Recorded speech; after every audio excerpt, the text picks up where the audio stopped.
ገርባችሁ የእግዚአብሔር ቃል እንዴት እንደምሰራ እንዴት እንደ ተግባር እንደማድረግ ላሳያችሁ።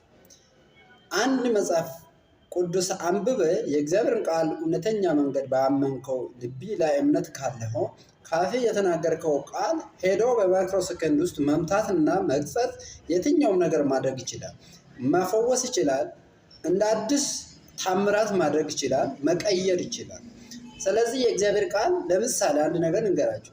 ሞርቴር የተባለች የወታደር ቤት የሚኖሩ ሰዎች ብዙ ጊዜ ያውቁታል። ሞርቴር የተባለች መሳሪያ ጥይት አጉርሰኸው ኢላማ ውስጥ አስገብተኸው ጥይቱን ካጎረስክ ከወረወርክ በኋላ ጥይቱ ቀጥታ ይሄድና የትኛውም ጉድጓድ ላይ ያለውን መምታት ይችላል።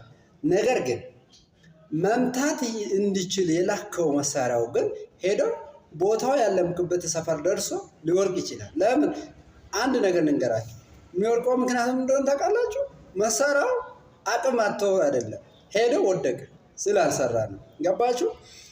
የእናንተ ውስጥ ያለው መሳሪያ እንዲሰራ ከፈለጋችሁ በእምነት ስትወረውሩ ያ መሳሪያ የጠላት አናት ላይ ይወርቃል፣ ይገለዋል፣ ያጠፋዋል። እናንተ በእምነት ውስጥ ስትሆኑ እምነት ሲኖራችሁ የትኛውም ቦታ ያለማችሁበት ሄዶ አይፈርስም፣ አናቱ ላይ ይወርቅና ያጠፋዋል። ሃሌሉያ! ያድነዋል። እግዚአብሔር የሰጠህን ቃል እንደ ጋዜጣ አታነብም። ስታምንበት ሄዶ ይወርቃል፣ ታምራት ያደርጋል። ጠላትን መምታት ብቻ ሳይሆን ከምድረ ገጹ ያጠፋዋል። አንተ በእምነት ውስጥ ላይ ስገባ ሁሉ ነገር ማድረግ ልማድና እቅድ አለው አምላክ ነው። ስለዚህ እንደ መጽሐፍ ቅዱስን ስታነብ እንደ ጋዜጣ ብቻ አትጠቀምበት፣ ወይም እንደ ልማድ ብቻ አታረገው። ነገር ግን እምነት ውስጥ ስታረግ የትኛውም ነገር አድርግ፣ ከዛ ይፈጽምልሃል።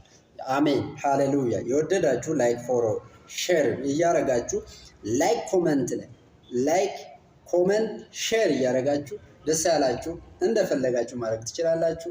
ወዳችኋለሁ። አዳዲስ ነገር አቀርብላችኋለሁ በየጊዜው። እግዚአብሔር በሰጠኝ ጸጋ ከእግዚአብሔር ቃል ውስጥ እናገርባችኋለሁ። የእግዚአብሔርን ቃል ለመናገር እውቀት የትኛውም ነገር አያስፈልግም። እግዚአብሔር የራሱ እውቀት ነው ለአንተ። አሜን፣ ሃሌሉያ።